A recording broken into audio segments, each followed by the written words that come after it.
April 1814. For nearly a decade, one man ruled Europe, Napoleon Bonaparte, Emperor of France. His brilliance on the battlefield built an empire stretching across almost the entire continent. But the united forces of his enemies finally brought him down. Napoleon was forced to give up his throne and was exiled to a small Mediterranean island, Elba. In France, the old Bourbon monarchy was restored under King Louis XVIII, a ruler out of touch with the people. Yet across the country, whispers grew. The people had not forgotten their emperor. They were tired of corruption and weak leadership. The flame of Napoleon's glory still burned in their hearts. While Europe's rulers gathered in Vienna to divide territories after the war, Napoleon made a daring decision.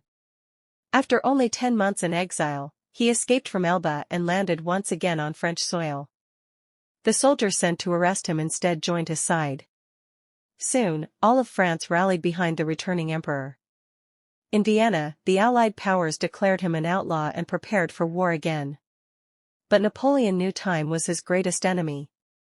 He needed a quick, decisive victory, before their massive armies united and crushed him once more. Napoleon's plan was bold and simple: defeat the Prussian army under Blücher and the British-led army under the Duke of Wellington before they could join forces. Both armies were stationed in Belgium. If they united, France would be doomed. The French army crossed the border near Charleroi, moving fast to separate the two enemy forces. Napoleon sent Marshal Ney to block Wellington at Quatre Bras, while he himself struck the Prussians at Ligny. After hours of fierce fighting, Napoleon's army won.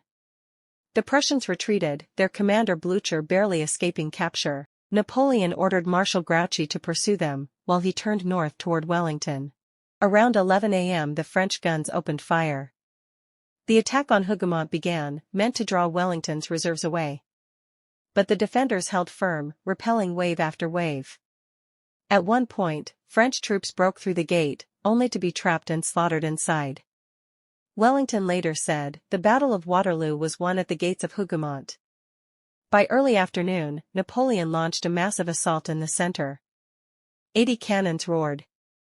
French infantry advanced through smoke and chaos, but Wellington's men stood firm, firing disciplined volleys that shattered the French lines. Then came deadly cavalry charges that pushed them back.